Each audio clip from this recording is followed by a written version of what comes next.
আমরা গণঅভ্যুত্থান নিয়ে যেভাবে গর্বিত, আমরা এটাকে সাকসেসফুল করতে চাই। এট দ্য সেম টাইম মনে রাখতে হবে এই লড়াইয়ের পরের শূন্যস্থানটার জন্য আমার লড়াইয়ের প্রস্তুতি নিতে হবে। জুলাই সনদকে দেখতে হবে আমার ঐতিহাসিক আকাঙ্ক্ষার জায়গায়, যে বাংলাদেশের আগামী গণঅভ্যুত্থানের বীজ এই জুলাই সনদে লেখা হয়ে গেছে। লড়াই, জাতি গঠন, রাষ্ট্র গঠনের যে লড়াই, এই লড়াইটা হচ্ছে কমা দিয়ে চলতে হয়। মানে এর আরেকটা পরের লড়াই আছে, মানে ওই জায়গাটাকে আপনার খালি রাখতে হয়। আমরা যে ছোটবেলায় পরীক্ষায় পড়েছি শূন্য স্থান পূরণ করেন, দেখবেন যে এটা বলে দেয়, একটা বক্স খালি রাখে শূন্য স্থানটা পূরণ করবার জন্য। তো জাতির ইতিহাসের লড়াইটা হচ্ছে আমার 24-এর পরে আরেকটা শূন্য স্থান তৈরি হয়ে আছে। এটাই হচ্ছে একটা বিপ্লব, একটা পরিবর্তন, একটা গণঅভ্যুত্থান, একটা যুদ্ধ, একটা ভোট, একটা সবকিছু ব্যাপক পরিবর্তন, এই সবকিছু মিলায় হচ্ছে সেই লড়াই। প্র্যাকটিক্যালি দেখেন যে আমাদের রাষ্ট্র গঠনের যে লড়াই, পৃথিবীর ইতিহাস বলছে মোটা দাগে 100 বছরের বেশি কোনো রাষ্ট্র থাকে না। গত 100 বছরের মধ্যে পোল্যান্ড নামক দেশটা 2বার ম্যাপ থেকে হারায় গেছে, আবার 2বার আসছে। ফার্স্ট ওয়ার্ল্ড ওয়ারে তাকে দখল করে ফেলছে, দখল করে ম্যাপ চেঞ্জ করে ফেলছে।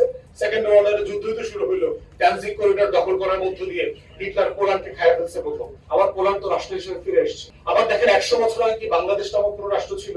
ভারত নামে কোনো রাষ্ট্র ছিল? পাকিস্তান নামে কেউ ছিল? মালদ্বীপ, নেপাল, ভুটান, বার্মা, এই নামে কি কোনো রাষ্ট্র ছিল? ছিল না। তাহলে আমার আইডেন্টিটি, আমার জিওগ্রাফি কিন্তু একটা চেঞ্জেবল রিয়ালিটি। যেটা চেঞ্জ হয় না সেটা হচ্ছে ব্যক্তির স্বপ্ন। একটা কমিউনিটি, একটা পলিটিজি ডেভেলপ করে, এই পলিটির আকাঙ্ক্ষা পরিবর্তন হয় না।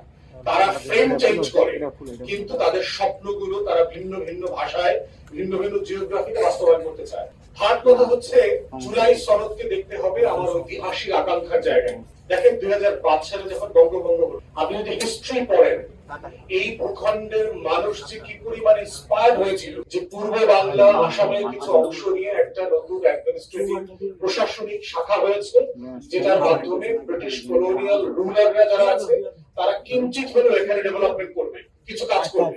এবং আপনি দেখবেন যে বাংলাদেশের প্রচুর primary school, high school, college দেখবেন ওই সময়টাতে প্রতিষ্ঠিত।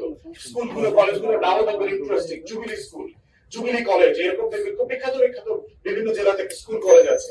এবং সেটা সেই সময়টাতে হয়েছে 1905 থেকে 1911। আবার দেখেন মুসলিম লীগ তার 1 বছর আগে হয়েছে 4-এ। মুসলিম লীগের কনফারেন্স দেখেন এখানে হয়েছে শাহবাগে।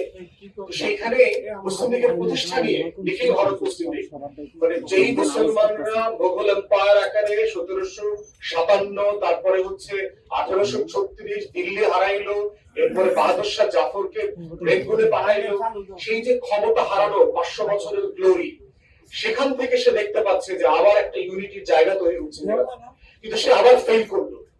আবার দেখেন ঢাকা বিশ্ববিদ্যালয়ের প্রতিষ্ঠা 1921-এর যে লড়াই, নবাব সলিমুল্লাহ তার লাঠি উঠায় বড় লাটে টেবিলে থাপড়ায় বলছে যে আমার ঢাকা বিশ্ববিদ্যালয়ের প্রতিষ্ঠা পিছায় যাচ্ছে কেন, টাকা দিচ্ছেন না কেন, এবং তার বডিগার্ড কিন্তু তাকে গুলি করছে।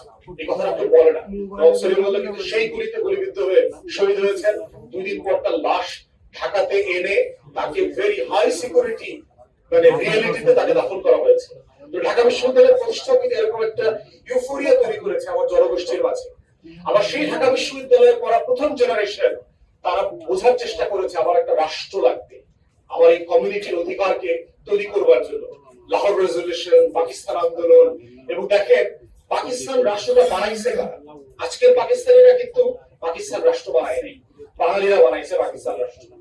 46 এর ইলেকশনে দেখেন মুসলিম লীগ পাকিস্তানের কোন প্রভিন্সে মেজরিটি হয় নাই এবং সরকার গঠন করতে পারে নাই, এক্সেপ্ট বেঙ্গল।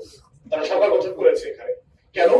ওই যে জমিনদারি প্রথা বিলুপ্ত করা হবে, ওই আমার কমিউনিটির আকাঙ্ক্ষা, আমার স্বপ্ন যে আমরা আবার সমান হব, আমরা প্রজা থাকবো না। তো এই যে ইউফোরিয়াটা তৈরি করলো পাকিস্তান রাষ্ট্র, জমিদারি প্রথা বিলুপ্ত করা, কিন্তু আবার এটা একটা ফ্রাস্ট্রেশন তৈরি করা শুরু করলো যখন দেখা গেছে যে মেজরিটির ভাষাকে ভাষা আকারে রেকগনাইজ করা হচ্ছে না। তার ভিতরে একটা ফ্রাস্ট্রেশন, ডিপ্রেশন এবং একটা হতাশা তৈরি করেছে।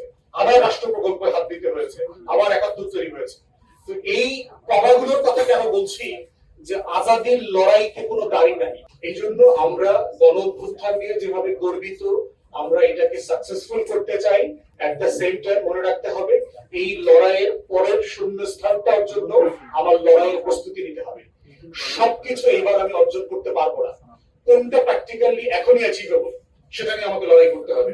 কোনটা আমি আগামী দিনের ফাইটের জন্য রেখে দিয়েছি।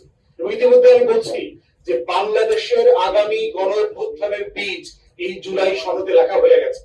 যেভাবে ৭১-এর ঘোষণাপত্রে ১৭ এপ্রিলে লেখা ছিল যে বাংলাদেশে ১৯৯০ হবে, ২০২৪ হবে।